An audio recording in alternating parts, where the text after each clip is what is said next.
Welcome to the Free Kick Podcast. My name is Todd. And wow, Philadelphia Union starting the season 2-0. Absolutely domination against FC Cincinnati with another 4-goal performance by this Philadelphia Union attack. Tai Baribo with the hat trick. The best player in MLS so far this season? Potentially. I think once we see team of the match day tomorrow, I think we know that Tai Baribo is going to be back-to-back on team of the match day. He should win player of the match day. Last week he was on the bench. This week he better be after a hat trick in the starting 11.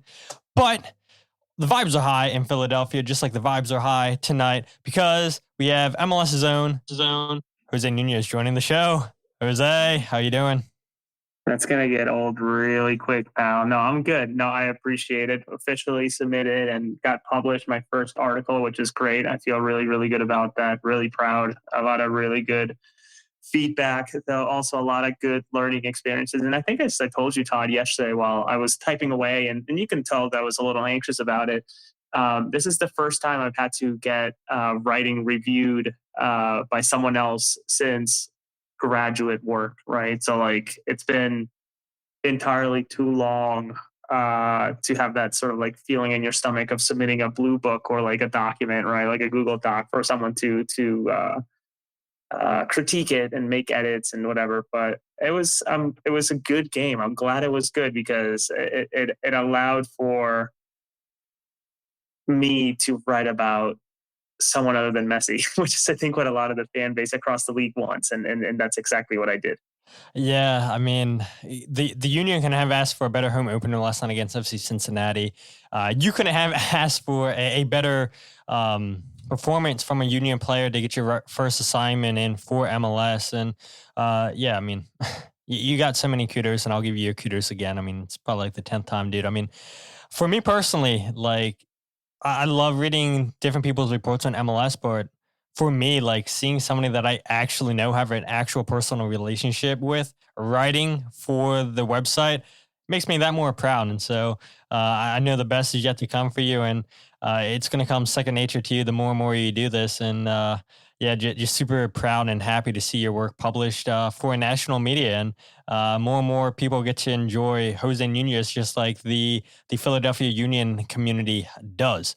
But we have a long show in store and everything. Jose may hop out of here at some point and everything. So once Jose hops out, doesn't mean that we're not going to do the show anymore. We're still going to continue it. But we're going to go ahead and start with the first news topic tonight. Just one news topic. I actually forgot that I had a soundbite for the news. I don't even think I've been playing this too.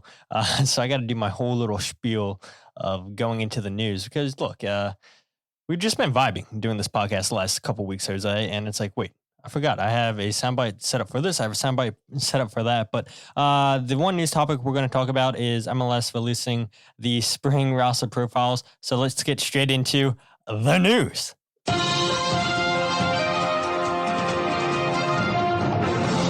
There we go. So, yeah, I mean, I'm not going to spend too long. Jose and I aren't going to spend too long talking about what other teams' roster profiles look like. You guys can see right down there on the ticker, the Philadelphia Union's official roster profile features Jesus Bueno no longer occupying an international spot. The Union are indeed compliant with their 7 slots. Bruno had got a green card. The Union have 4 open roster spots now officially because a whole bunch of players are on off-roster homegrown slots. And then the Union, shockingly, had chosen the 3 DPs, 3 U22 pathway. I'll go ahead and bring up this chart here for people who may not have seen it. So I'll go ahead and try to keep it fancy. Nope, I can't even hide Jose and I. But yeah, Jose, can you see this, or should I make this better? You can see it good. Yeah, so I mean, you can see it right here. And the way that the Union have their roster profile set up, like I said, Jesus Bueno no longer occupies an international roster slot. So that means that the Union's international slot players are Tai Baribo, Bruno Damiani, Ian Glavinovic, Danley, Jovan Lukić, Aluetu Makanya, and Oliver Zemla. The 3 designated players for the Union are Bruno Damiani, who's a young DP, Daniel Gazag and Mikal Ua. And I messed up during the week when I said that the Union could buy those two players down. They cannot because they make too much money to be bought down. And then the two U22 initiative players are Aluetu Makanya and Quinn Sullivan. We knew that coming into this season, no surprise there. And we did get news that the Union had loaned out Nelson Pierre to Vancouver Whitecaps 2 of MLS Next Pro for the 2025 season after two not so great loans to I forget the Sweden third division side that Nelson was at. Then he got recalled and got sent out to Charlotte Independence, scored 1 goal in 11 appearances there. But you guys can see right there, 5 players as off-roster homegrowns in Eddie Davis, Sal Olivas, Nelson Pierre, Neil Pierre, and Frankie Westfield. And to be a off-roster homegrown, because we all know that the roster rules are way too long for MLS. I'll help you guys out here. You must be 21 years old or younger during a calendar year to be eligible for an off-roster homegrown player. Once a club moves on once a club moves an off-roster homegrown player to the senior supplemental roster, that player may not be reverted back to an off-roster homegrown. Players are allowed to have 6 short-term call-ups. No caps on the competition. So CONCACAF Champions Cup, Leagues Cup, US Open Cup, friendlies. They can play as many of those competitions as they want. Frankie Westfield started last night. He's used 2 out of his 6 call-ups so far. And like I had mentioned, the Union have 4 roster slots available. Jose, your thoughts? Nothing here shocking you, right?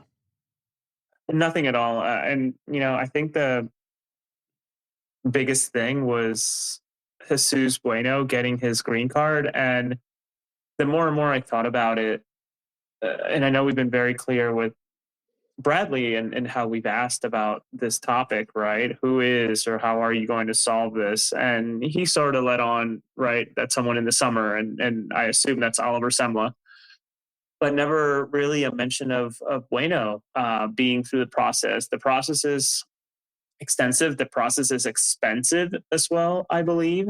But also, I think something that gets lost, it's a little emotional as well and very, very personal for some of these people too. Sure, it's a work thing and whatnot, but it really does deal with your identity in terms of representing it or being part of the United States, et cetera. So I don't blame Bradley for not, putting that out there into the ether, into the media that, Jesus Bueno is going through this process and all that entails, the emotions, et cetera. So no shock there. I am intrigued though to Frankie Westfield, who has been unbelievable these first 2 matches for Philadelphia. And I know that there's a lot of talking heads who are finding ways to continue to diminish the achievement over 2 games, whether it's Orlando played themselves into a hole and now, Cincinnati's coming after playing midweek, that type of thing. Frankie has done nothing but really push. And I'm wondering, man, it really does feel like he's going to hit those 6 fairly quickly if he continues at this rate. Because I don't know if you're Bradley Cornell, you change anything that's working right now with Philadelphia. But that's a different topic altogether. So roster-wise, nothing shocking. We knew that Nelson was moving. It's just where, and he's off to Canada. So, right, Canada? Yeah, Canada. Yeah, with Vancouver. So I don't know if there's more movement for this roster. I can't imagine that there's many more incomings, maybe some departures considering how the competition's going, but we'll have to wait and see. Yeah, nothing shocking there. Again, as I pull it up here, now you guys can't even see it that good. My apologies. But yeah, I mean, nothing shocking here on the roster profile for the Union. And yeah, I mean, I think they're probably pretty tight now on TAM, I'd imagine, with 6 TAM players there, and Baribo, Andre Blake, Glavinovic, I guess. Sorry. I always say Glavinovic, Damiani, and Danley, and Kai Wagner. And I guess this is a good topic, a good transition into what we should probably talk about, and that is last night's performance by Tai Baribo, and in this form that this attacks in. A hat trick for Tai Baribo. And as you guys saw there on the roster profiles, a lot of guys have contracts up. The only two guys that don't have options for 2026 are Alejandro Bedoya and Mikel Uwer. I do think Mikel Uwer is playing really good in the first 2 games this season.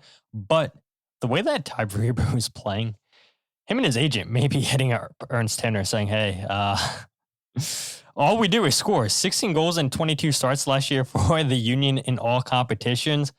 I mean, that kind of productivity, in my opinion, solidifies a DP contract. And yeah, I do wonder if Tai continues this fine form, what the future looks like with him. But I don't know, Jose. 2 games into this season, I am shocked, honestly, with what I've seen by this offense. And again, I'll keep going back to our conversation where you said, no, it's not surprising if the Union go down to Orlando and beat them. Orlando's not a great team. Didn't want to believe you. And you had said actually 2-1 Cincy win in the comments in the preview episode that I did with Justin Blair of Cincy Soccer Talk. I said 2-2 draw. Neither one of us saw this game happening. And maybe we should have, with Cincinnati had playing in the CONCACAF Champions Cup on Wednesday, and they have that Tuesday game against Tigres at TQL Stadium. So maybe we should have seen this performance coming. Maybe. Yeah, I don't I don't even know where to go with it, right? I think altogether it was just such a such an interesting night, right? Because you have the emotions of honoring Holden Trent, right? And how this was the very first match that the senior team got a chance to express their feelings, and Union 2 obviously through the playoffs and the long run that they were in got the ability to do so. So that you had the emotions of that riding, you had the fans to a sellout crowd, whether everybody was there, that's a different story altogether, but apparently it was a sellout. Plus the energy coming off of that incredible win high of Orlando, it was just all brewing to be this, I think, again, maybe the word is, and I used it in my article, but like a magical night, right? Where Tai Baribo, who you mentioned, I thought it was 16 and 20. If it's 16 and 22, it's still pretty darn impressive. I wouldn't be shocked if there are teams from abroad looking and saying, yeah, we want that, right? Like we want to bring him in and leverage him into our European league, maybe in the summer, that type of thing. But all in all, last night was just, so much was clicking, and I think Bradley said as much, right? Now he's seeing a lot of these philosophies cementing themselves and guys fighting for one another. And I think it was Tai Baribo who said it after the match. And to me, it's like, yes, last year I saw, and I remember pointing it out to you, Todd, so much of, and this is not a hit on Daniel, but like Daniel Gastag, a pass would go sideways or a pass just wouldn't happen, and he would just toss his arms in the air and like, jog back. Whereas with new coaching, new challenges from within the roster, you see these guys just lose the ball, immediately try to get back in shape and go into the pressing cues that they're supposed to be going through, the cycles of it all. So it's, to me, very telling when Tai Baribo says, yeah, we believe, we were a good team last year. It's just that with these new philosophies, the new people that are here to help us, we just have this confidence. We have this swagger to us, and we have nothing to lose, especially when you think about how low the media pundits, especially those through Apple and maybe even local pundits that are not me, are not you, have put this team at, not even cutting it to the playoffs. It's like they have nothing to lose, and they're certainly riding that high. Yeah, and they are. And I wasn't going to say this right now, but I'm watching a fellow countryman, Bruno Damiani, speak behind you, and Luis Suarez. And we see him come off the bench and score on his debut. And just the way that this attack is playing right now. I mean, we talked about it. We both agree that Damiani will be in that starting 11, probably Mikel Uwer to the bench, but that's not a bad thing, right? I mean, how many times do we have to sit here and say Baribo and Damiani are going to press, and once that back line gets tired, you bring in somebody like Mikel Uwer, who's good north to south. He's going to be a trouble player for the opposition. And we saw it last night with Mikal Ure with his pressing, with his hold-up play. Yes, he didn't get an assist. Yes, he didn't get a goal last night for the Union, but that was crucial with his hold-up play, chesting it down to Quinn Sullivan for, I believe, the opening goal where the Union play out of the back with Oluwetu Makanya, who, by the way, I thought this was his better game out of the one against Orlando City. And maybe Ernst Tenner did know what he was talking about. Maybe he did finally find a player in Oluwetu Makanya. Has been here since 2023, and now he's finally getting to show what Ernst Tenner saw when he scouted him and brought him here to Philadelphia. And maybe he's making that U22 slot justified. But yeah, just going back to the attack, 8 goals in their first 2 games. The Union now have surpassed their record for most goals scored in the first 2 games of the season. They set that record in 2022 where they scored 6. Tai Baribo, and this is a stat I believe you put in your article, Jose, right? With a pair of goals in the match against Orlando City and then the hat trick against Cincinnati on the night. Tai Baribo becomes the 4th player ever in MLS history to score 5 goals in his first 2 games in the season. You had Javier Chicharito Hernandez, Ayu Akinola, and Brian Ching. Those 3 players. And that's pretty decent company, I would say, right? But 2 of them are legends. yeah, exactly. And Chicharito might not be a legend in MLS, right? But I would say definitely in Mexican soccer, was great with Manchester United when they brought him in from Mexico. And yeah, he's played at West Ham, played at Real Madrid. So absolutely, I would say he's a legend, little P. But Tai Baribo, just continuing this fine form from last season. His hat trick, second one in his Union career. He did that last season for the Union against New England Revolution in a 5-1 win. This was his 7th multi-goal game in all competitions. That is absurd, right? And I get it, right? You and I hear the arguments from fans all the time. Well, if Jim Curtin would have played Tai Baribo when Julian Kranz is here, the Union could have done this, the Union could have done that, and we never know. The thing that we do know is that Jim Curtin wasn't happy with Tai Baribo's practice habits. And you hear Bradley Cornell say, look, he works so hard off the ball. I believe that's a clip I have pulled up because you had asked that question, if I'm not mistaken. But this whole team presses, and makes it so difficult for teams to play out of the back, for teams to progress with the ball. And one of the topics I want to talk about is, can the Union continue to play this style of play all season long? And I think that's a good question to ask. And 2 games in and watching the substitution patterns from Bradley Cornell, I would say probably, but we're getting ahead of ourselves there. But this offense is just so dialed in 2 games into the season. And again, I personally didn't believe it. I really didn't believe this was going to happen into the season. I thought the Union were going to be good, but to start the year out 2-0, I'm shocked. And to see back-to-back 4-goal performances, I don't think anybody would have predicted that to happen. But Bradley Cornell talked last night about, our success starts with those front 2 players in Mikal Ure and Tai Baribo. They're our first line of defense. And we heard Jim Curtin say something similar last night. But this team's pressing higher up the field, making teams very, very uncomfortable. And so far, it's working out in the Union's favor. Yeah, I think we see his prowess in front of goal in terms of goal poaching and striking and finishing. But maybe what you don't see is his work against the ball. Big part of our strikers, we defend from the front. They're our first defenders, and they're coming back in the game. So I thought both Mikal and Tai were excellent tonight. You could see the hunter-like mentality from the very get-go, and making it really difficult for them to progress the ball, making it really difficult for them to find their 10s, Kubo and Evander. So they started it with the press, and they're the initiator of our press, and I thought they were excellent tonight. So I'll let you take that one, Jose. Pretty fair assessment, I would say, right? Absolutely. It's to me interesting to see how far Tai has come from being, cemented on the bench while Jim was here, and obviously once Julian Carranza had departed, it's okay, Tai, you're it. You got to come in and perform, and sure as hell has. But with Mikal Ure, sort of that, pressure of having to perform, not just because he's a professional, but because Bruno Damiani, make no mistake, he is the most expensive signing for the Philadelphia Union. He's not going to sit on the bench. At least I can't imagine.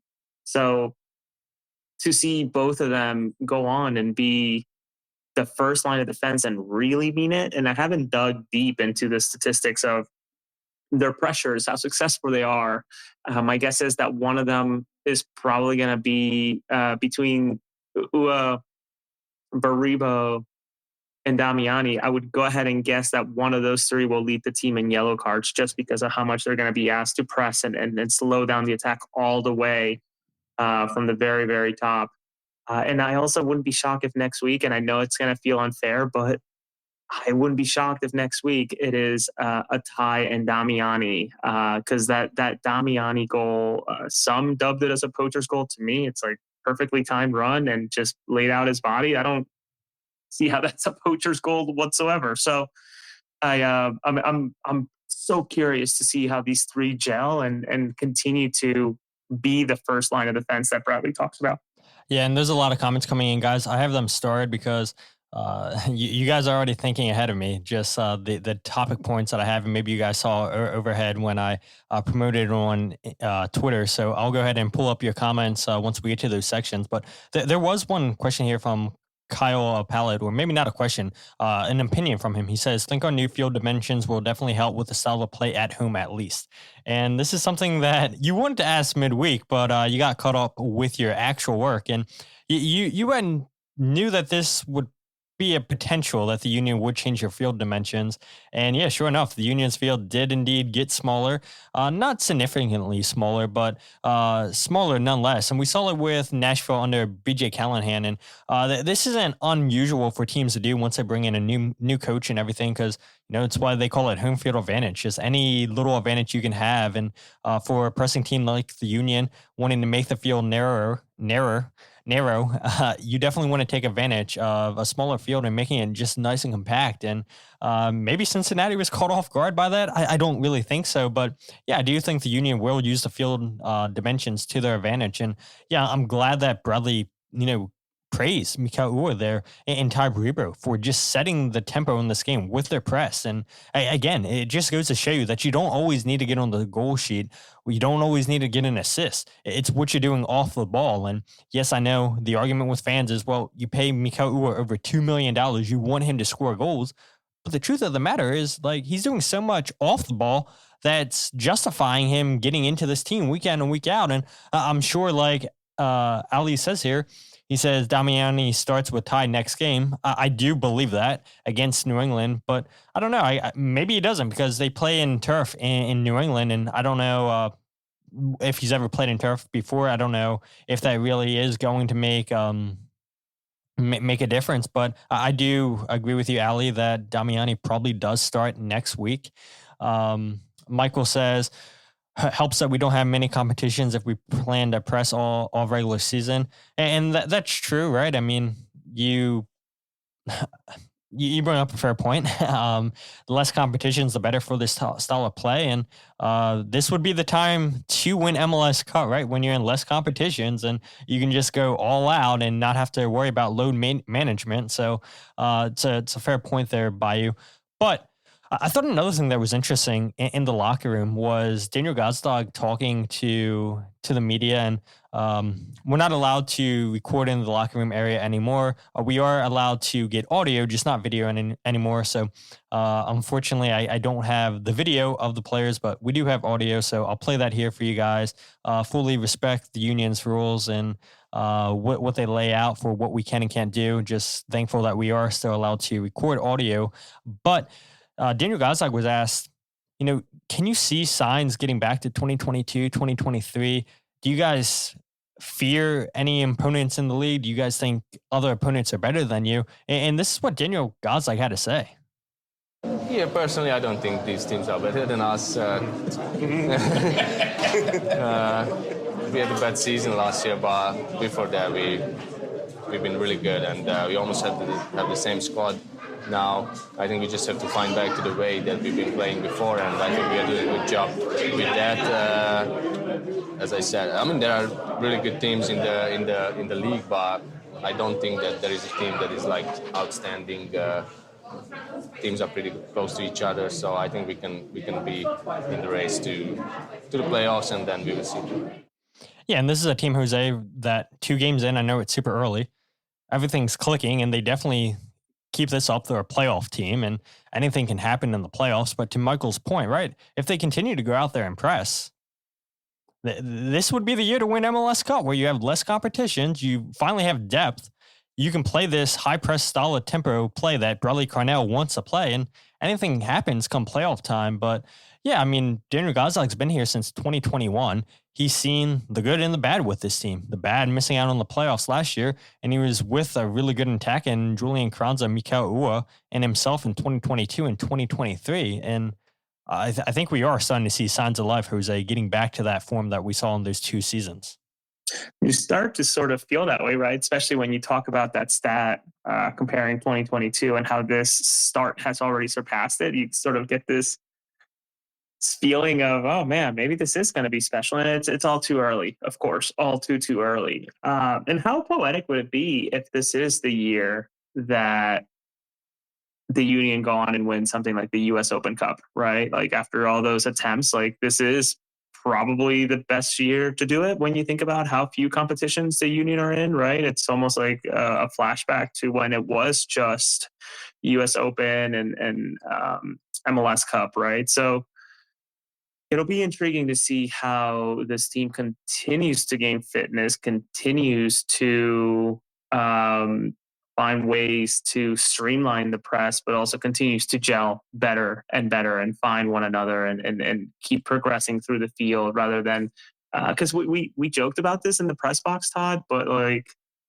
and maybe it had to do with Blake and it being cold and his leg, but what, like this is not a team right now that's built to play out the back, but they continue to play out the back, though Glesnes was over top of the ball. So I think that they're going to find their prime, they're going to find a rhythm to be able to maybe progress a lot smoother than just punch it up to the final third and then press them so they can cough it up and it's a throw in or something like that. So all around, just all too early to compare to 2022 and really to maybe set sights on what 2025 will be. Yeah, absolutely. 2 games into the season, it's hard to judge. But one player that I think is fair to judge is Jovan Lukić. Look, Mark Helkenberg came onto the show and put a nice highlight tape of him up a couple of weeks ago and warned us that this guy was going to be a baller for the Union. And him and Lukić Jean Jacques absolutely dominated the midfield last night for the Union. And we got a lot of comments from people about this.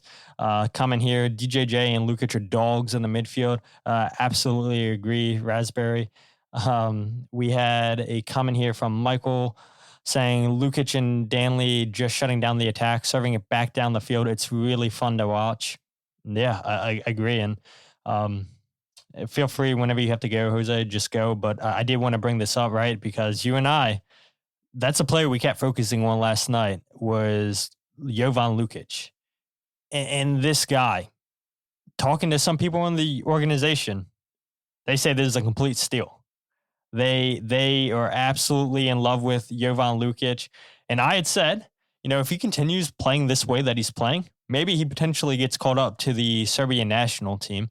Yes, that's a hot take, right? It's a really good Serbian team. But if he does get called up to Serbia, then that probably means that he's no longer in MLS or won't be in MLS for long. But he's been playing that well in 2 games. And it's so funny to me just seeing all the negativity during the offseason. Oh, why did the Union pay $600,000 for a guy that couldn't hack it in multiple different leagues? He goes to Austria with Lask and they loan him out to Portugal right away. Why are we signing this guy? And guess what? He's absolutely silencing those critics. So many comments tonight on the show. So many comments on social media. People are absolutely in love with Jovan Lukić. And him and Danley absolutely dominated last night. I'd be shocked. And I would love to see it. I don't have any connection to the player. I just enjoy watching him play. But I'd be shocked if there's no more, if there are not more Lukić jerseys floating around Subaru Park in the coming weeks, especially after the 2 performances so far and what he's going to do the rest of the year, because he really is, and again, this is from someone within the club. Like, he really does embody that workhorse mentality that Philadelphia loved with Brujo Martinez, right? In terms of just going in, doing his business, maybe a little less bullshit in terms of what he does off the ball, and the nonsense that, although we loved Jose, I loved him because he was a character to talk to, but obviously also some goofy stuff that he would do off the ball and always wanting to get in front of the opponent, etc. Jovan seems to be more focused on just making sure that his play does the talking. And so far, I honestly, Todd, and this is terrible, and I know the Laurels of the world, the Justins of the world would sort of laugh and scoff at it, but like, I didn't even know for a while that Evander was on the field last night. Like, it was just completely, I didn't even think about him once. So all that to say that, yes, the early signs are that Lukić is going to be a baller. And my hot take is that guy, Jovan, he's going to be an all-star at some point during his time with Philadelphia. He's going to crack the starting 11 of the MLS All-Star, or at least make it to the bench and make the trip to wherever the game might be. He's showing some very good signs. Kyle Pallett, Lukić is a dog. Jillian Almany, thanks for joining the show. Loving what I'm seeing from Lukić so far. Really excited to see what he can do as the season goes on. Michael, people were ragging on him bad, especially after the McGlynn trade. Yeah, I mean, we all saw the comments, and Kyle says his motor does remind me of Brujo, and I'm so grateful for Jose and Mike Brewer and Dave for letting me and Kyle Almany host the AAT Sports post-game show from Subaru Park. And yeah, that's something that we not complain, but we talked about, Kyle and I, saying that it's hard to replace Jose Martinez just because of what he meant to this team. But there's a potential that Lukić, if he continues to play as well as he has these first two games, he could potentially surpass Jose Martinez. I know that's a tough ask there, and even if he's half of what Jose Martinez is, that's great. But so far in, I mean, Jovan hasn't put a wrong step forward at all. Ali says, well, Jose...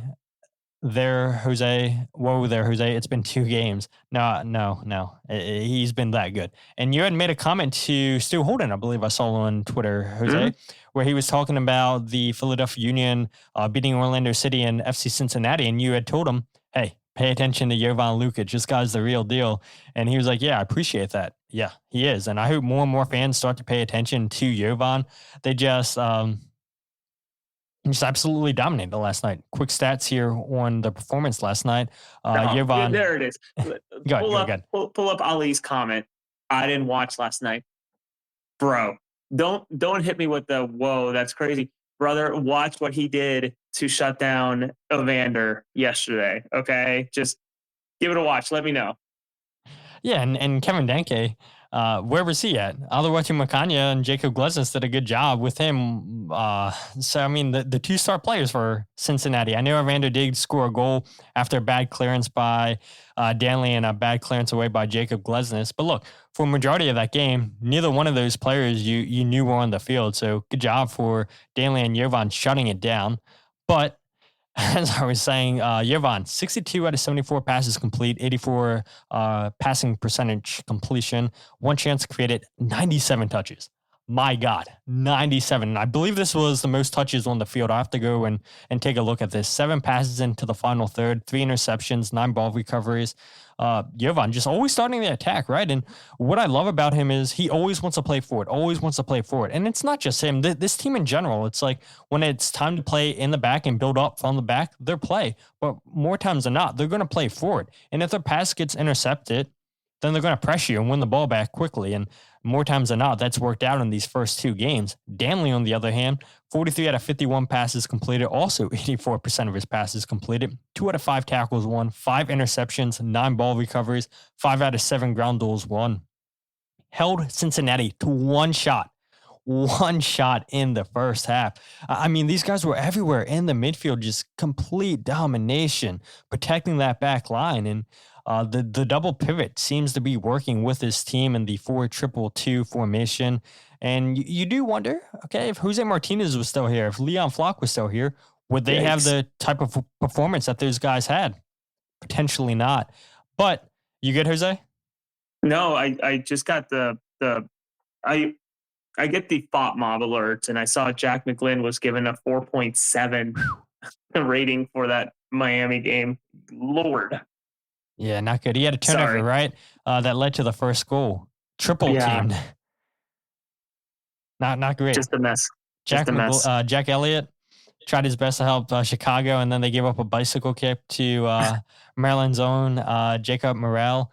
Great bicycle kick there. I mean, yeah, I do wonder what some of these former Philadelphia Union team players are thinking, just watching their team start the season 2-0. But look, just complete domination from Jovan and Danley in the midfield. And this is what Bradley had to say after the game about their performance.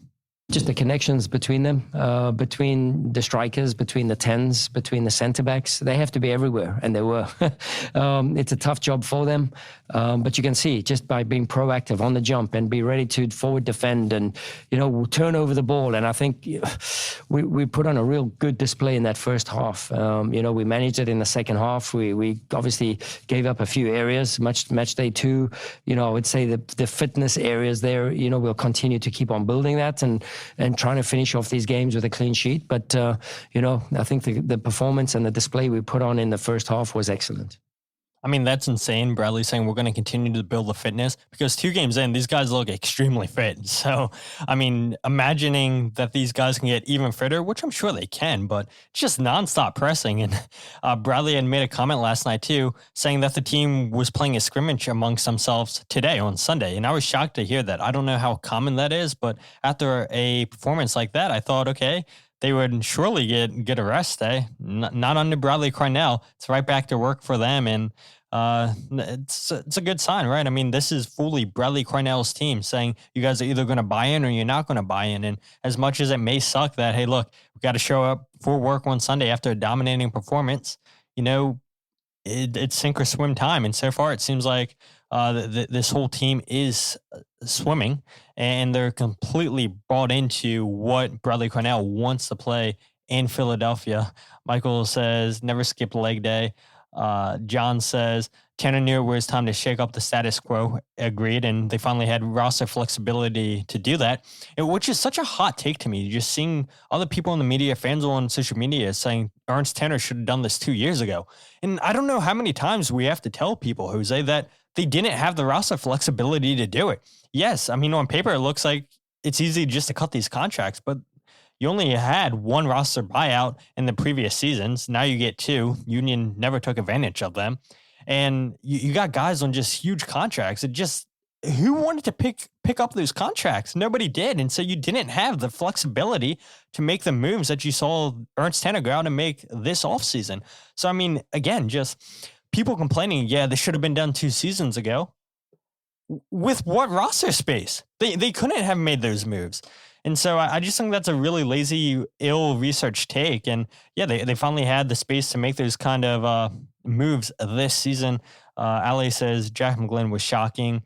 Kyle Almany says the heat map from last night as well. It was wild how they took over the midfield at times last night. Yeah, completely dominated the performance. Kyle Pallett says didn't know Danke was on the field until he hit one of the posts from point blank. And yeah, that's the Union back-to-back weeks that they got saved by the crossbar / post. I mean, Alvis Powell there, I don't know why. Like, we're praising the midfield, and the one time that they don't pick up a player, Alvis Powell runs to the whole midfield looking like Prime El Senior. Andre Blake makes a save, spills it. Kevin Danke, I don't think, expected that to happen, and he hits the post. And then you have Evander get the rebound. He tries to shoot it, and then you have a scissor kick clearance by Jacob Glesnes. I mean, a chaotic moment there, 78 minutes in. And if you guys haven't seen it, go ahead and check out my goals breakdown video. I did include that moment in the game. Just absolutely chaotic scenes by the Union. Kyle Pallett says, still need to see what Glavinovic can bring to this back line. And I think that's a good segue into what I wanted to talk about next, and that is Nathan Harriel's update. Some people had asked you, I think you said, Jose, what's up with Nathan Harriel? Why isn't he playing? There was also a comment that I want to bring up here that said, from John, if Frankie has 2 more good games, you think they sell a right back? Well, 2 out of 6 short-term call-ups Frankie has used. Looked great again last night, going against Evander, going against Denke. I think it's possible, right, that the Union move on from one of their right backs. I mean, do you necessarily need 3? I don't think so. I don't think they would move on from Nathan Harriel. I think Olivier Baizo would be more than likely, but maybe Ernst Tanner and Bradley Cornell feel like they need 3 right backs on this roster. But Frankie Westfield is playing out of this world. He is playing outstanding. Like I had said about Nathan Harriel, Bradley basically said that it didn't make sense to have him on the bench last night because he wasn't 90 minutes fit. Same thing with Jan, sorry. And they decided to keep Jan on the bench instead of Nate. But Nathan Harriel is getting back to fitness and he's very close. But yeah, getting back to John's point there, I mean, if Frankie keeps playing this well, do you think they move on from a right back? It'll be tough. If I recall, Mbaizo is on 400,000 plus per year for Let's look it up. 410, probably a little bit less than that. Probably 420,000. 423,000. 423. Okay. So that's a very heavy contract for any type of backup. I mean, especially for a Philadelphia team, when you think about, that's very much middle of the road. You're a starter type of salary for Philadelphia. So I don't know who would take that contract for a backup. Maybe he finds his way into a starting lineup, and he sure as hell was before Nate Harriel, right? Like, it was his job to lose, and then Nate came and shocked him and shocked Jim Curtin and his staff. So I would think Mbaizo is probably one to move on, and it would make sense, especially when you think about everything that Ernst Tanner has said in terms of upgrading every stage of the field from defense, midfield to offense, to also, as of right now, him answering when he spoiled League's Cup in terms of keeping a roster of 26 to 27 players that are available for Bradley at any one time. So I would think Mbaizo is one, but I also wonder about Oliver Semla. That's a very heavy salary for a third string keeper, making 108, 106. That's another. You probably need to find someone who's willing to take him, but the Union would have to eat some of that salary to facilitate the actual transaction for the year or whatever. So I know you asked about a right back, and I just gave you a goalkeeper as well. But I feel like at this point in where they are, it might be more of a shedding than adding more players. John says, pressing higher like we could expose Baizo's questionable defending even more. Don't see him playing much. It's fair, right? I mean, you remember that one? It was against Cincinnati as well, if I recall, where Mbaizo went to hit it to the ground. Yes, last year, and he hit it to the ground, and then it just went past Lesness or whatever, and put his arms up, what are you doing? It's like, brother, you drilled the ball at the ground. It was just comical. I gotta find that clip. So, yeah, you probably have it someplace. I mean, so many memeable moments from last season. Ali had brought up a comment here and said, Westfield plus Harriel plus Baizo right backs, Wagner plus Harriel left back, LaFour is there for sure. And then John said, Nathan can play multiple positions. Ali says, Harriel covers center back too. And yeah, I mean, you do have the versatility of Nathan Harriel there, and maybe he is just your all-around jackknife of a super defender. But I don't know. I mean, I personally, if somebody comes and says, hey, we'll take Olivier Baizo off your hands, I could see the Union moving on from him. He doesn't take an international roster spot, which I think would make him more appealing for a team to trade for. Because remember all these rumors saying that, hey, look, he could potentially go to Ligue 1. He would do well for that league. And there is the talks that, hey, he wants to leave because his family is not in the country yet because of visa issues or whatever the case was. And yeah, he's still with the Philadelphia Union. But I with how well Frankie Westfield's playing, Nathan Harriel, I'm sure, is going to get a shot once he is 100% fit. Yeah, I mean, I find game time so hard to come by for Olivier Baizo. And I do want to wrap this up here soon. But I mentioned it earlier. Can the Union sustain this playing style all season? Bradley Cornell with 8 different players coming off the bench in these first 2 games, something that Union fans aren't used to seeing under Jim Curtin, would hardly use his bench, would hardly make substitutions. And Bradley Cornell isn't afraid to do that. Andy Vasilev came off the bench last night for his Union debut. Bruno Damiani came off the bench, scored a goal for his Union debut.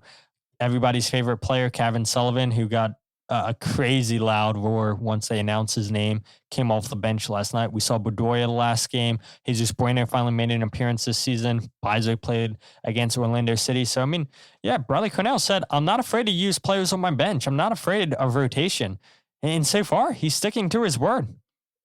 He's rotating the squad, and maybe this solid play is sustainable if you go out there and just score 4 goals every game, and you give yourself that big of a cushion where you can bring off a Daniel Gonzaga, Tai Baribo, and bring on a Damiani, a Mikel Ua, a Kevin Sullivan, whoever, Alejandro Bedoya.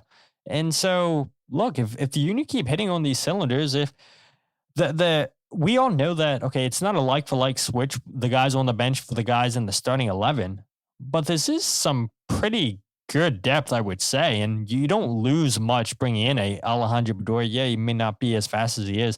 You don't lose much bringing in an Indy Vasilev, and I'm sure there's going to be moments, too, where we see both of those players play and start. I think there's going to be moments where we see Jesus Bueno start. So, I mean, competition. Bradley Cornell always says competition. It's good for this. It brings out the best in us. And, yeah, I mean, so far, 8 different players used off the bench in the first 2 games.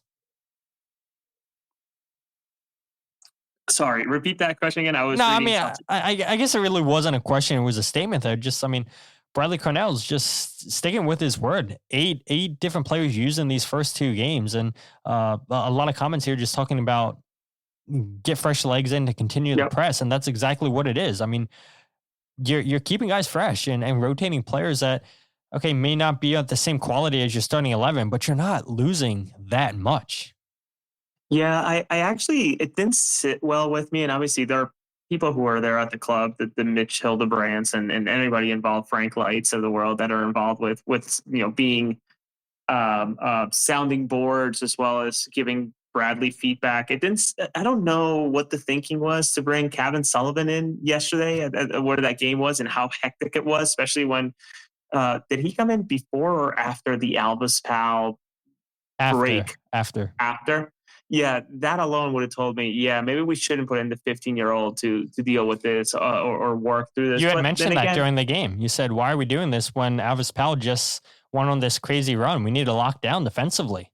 Yeah, and I'm a firm believer that pressure makes diamonds, but you also got to think about, is this the best situation that we can place him in to succeed? I don't know if it was. And again, I trust that the coaching staff is far smarter than my dumb head. But nonetheless, no kidding, you're absolutely right. Bradley Cornell is sticking to his word in terms of bringing in players.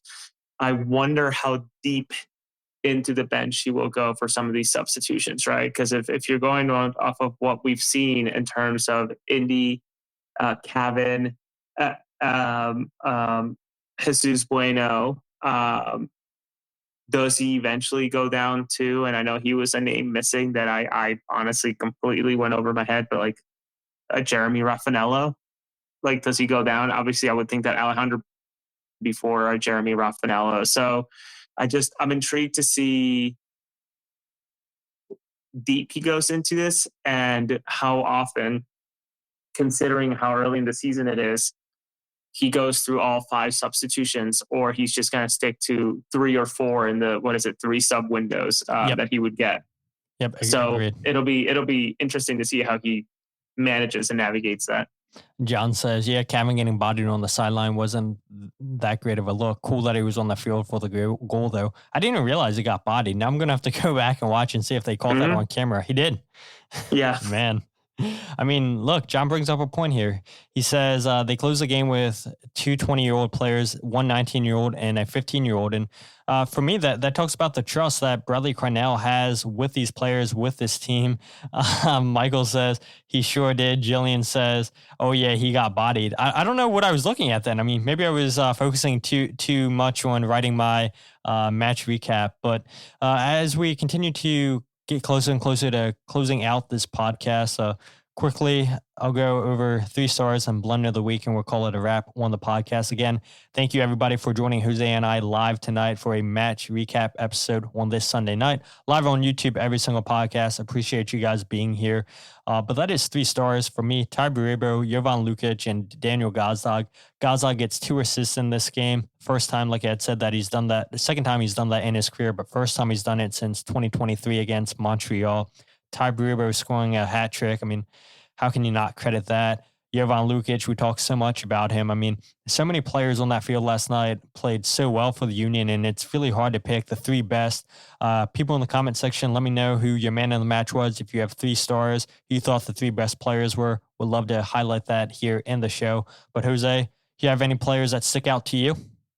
I agree wholeheartedly with Tai. I would be shocked if he's not on that team of the match day, and even more shocked. I would think the only competition so far from this weekend for him to not be the player of the match day would be Telasco Segovia, who had a brace today for Inter Miami against maybe not so good Houston side. I don't know. He's Venezuelan, right? What's that? He's Venezuelan, right? He was so good at the pre-Olympic tournament, and oddly enough, he was a pain in the butt to Javier Mascherano when they played Argentina in one of the final games of the competition. So it's sort of comical that they're together now and how difficult it was. But the one player you didn't mention on your 3 stars that I'm going to continue to pump up, just because it's another great performance and even a bigger test than Orlando, Frankie Westfield, measuring up just right against a very, very, very good Cincinnati team. Forget that they play midweek and forget that they're going to play midweek. On paper, Frankie hypothetically had no business standing up to some of these guys, but he did so well. It's unbelievable. Yeah, so many great candidates here. People coming in with the comments. I appreciate you guys. Kyle says his man in the match was Jovan Lukić. He said that last night at on the AAT Sports podcast. Again, appreciate you guys for letting Kyle and I host on Across the Pitch. You had Jillian say Tai was her man in the match. Michael says Jovan, Baribo, Danley. Who else? We have... And Michael come in and said, you know what, my final answer is Lukić, Danley, Baribo, Quinn Sullivan. Yeah, 2 assists last night for Quinn Sullivan. I mean, guy looks like he's finally found his spot, right? Playing out wide, which we knew. We knew his best position. And that cross into Bruno Damiani for his goal. Pitch perfect cross. I mean, Quinn Sullivan could potentially be an all-star this year. Definitely justifying that U22 initiative contract that he's getting, which... You know, you asked them last week, 2 weeks ago, how important that is, and didn't give you a great answer. But we heard this week on the Dupe, Frankie Westfield talking about how important it is, one of his goals, to get a U22 contract. And yeah, I mean, I'm glad to see a player finally realizes how important that deal is. But yeah, so many star performers last night for the Union, and a lot of comments talking about Messi, a lot of people talking about Houston Dynamo, which brings me to Blunder of the week, which does indeed have to involve Messi and the Houston Dynamo. And every time I see this, because this happened last season, and I'm sure it's going to continue this year. Maybe it happens at Subaru Park. God, can you imagine Philadelphia fans giving Union crap if they put out an apology letter because Messi wasn't there? I'll go ahead and bring it up here on the screen for people who didn't see it. I mean, it is so ridiculous that we saw it with Vancouver too, I think last year, right, Jose, that they put out an apology because Messi wasn't there. It makes no sense to me. It's like you're hosting an away team and you're putting out, yeah, I'm sorry, Messi's not here. What are we doing? What are we doing? So here's a statement for people that can't see it. The Houston Dynamo are excited to host Inter Miami at Shell Energy Stadium. I didn't even know that was their stadium name, on Sunday evening. The recently shared player status report for the match did not include forward Lionel Messi, but it has been reported he did not make the trip to Houston. Unfortunately, we have no control over who plays for our opponent. We look forward to hosting everyone tomorrow for what will be an incredible atmosphere and celebration of soccer for the city of Houston. To show our appreciation, fans who attend tomorrow night's match can claim a complimentary ticket to a future Dynamo match this season. Additional details will be provided earlier this week. And look, you didn't even put on a great show of soccer for your fans. And so all in all, a terrible week for you, Houston, and you're getting Blunder of the week. Yeah, not good. Not good at all. I mean, like, what are we doing? I mean, such a joke. Making an apology because Messi didn't show up. What is this league? It's not a good look. So if you think about it, it probably isn't a bad marketing tool when you think about it for Houston, right? You're finding people to fill up your stadium at some point. My guess is that those 2 games will probably be in the middle of the summer when nobody wants to be under the sun in Houston. And so why not fill up that stadium with people who were not going to be there anyways, with free tickets? So yeah, I agree with you wholeheartedly. I think it's an interesting and not so great look. But you got to feel for those folks, right? That circled that game on their calendar and were excited, etc. And ultimately, it just wasn't meant to happen. But to bend the knee at that capacity is also just, I don't know. He comes. Is it March 29? He comes to Subaru Park. March. Nah, the Union played down in Miami March 29th. It's May There you go. something. Yeah. Okay. Middle of May, I think it is. Yeah. Whenever he ends up coming over here or is supposed to come over here, I'm intrigued, right? Because I know people have already May sold 24th. Yeah. There you go. Thank you, Jillian. I'm intrigued. Like, say this happens to Philadelphia, how do they do that, right? Because yes, it was the topic du jour this whole week. Well, at least towards the tail end of the week with the new premium seating.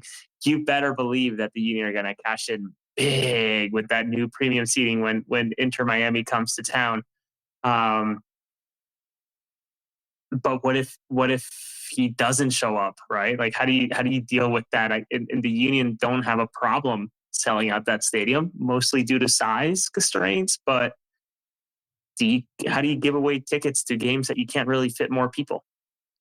That's a good point. That's a very good point. I mean, I guess the good thing is that Houston didn't play this game in the Houston Texans stadium, right, to try to accommodate all the Texans, all the Messi fans. So, I mean, props to them for keeping the game in the Dynamo stadium, unlike the Columbus Crew moving it to the Browns Stadium. I think that's where they moved the game to. Yeah, in Cleveland. Yeah, we saw it was supporting in Kansas City too. Liam says fans get to watch another game without Messi though, so it's okay. Hey, I agree 100%. Once Messi's out of this league, the better. John says, are there tickets regular price or did they raise them for this game? I'm not sure. I'd have to look into that and get back to you, John. Jillian says that Jim clip is the gift that keeps on giving. Yeah, it is. Great moment there by Jim Curtin. I'm glad he gave us a great soundbiteable moment 2 years ago now, I think it was. Last year, I forget when it was. Evan says, Union didn't hit 6 points until March 23rd last year, 22 days ahead of schedule. Yes, they are. Lots of comments here. Appreciate you guys.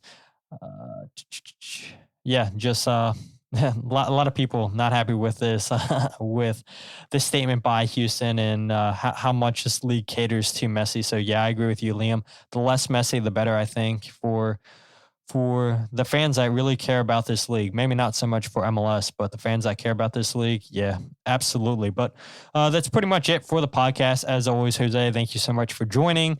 You had told me 30 minutes and we're almost an hour into this. So yeah, people appreciate you staying. I know I appreciate you staying here and giving the fans what they want late night, but I think it's worth it, right? We make the people happy. We keep the people informed. And if people want to read your work, and just for you, Jose, I'm going to leave your article in the show description if people didn't read that on MLS because it needs all the eyes that it can get. But if people aren't following you on social media, where can people find you? You can find me on X Twitter at JRNO91. Next week I had a weird game, March 8th. I am the late night games. Vancouver against Montreal, and then San Jose versus Minnesota are the games that I'm assigned to for MLS. So we'll see if there's a story that comes out of that. But I will definitely be watching the New England game, which we didn't speak too much about. I'm really intrigued onto how this press works on the turf and a full field size all at once. Yeah. That's a good point. Ali says, you guys are going to be there in the next game against Nashville. I'll be there. No Jose, unfortunately, but you will see me, Ali, and Ali.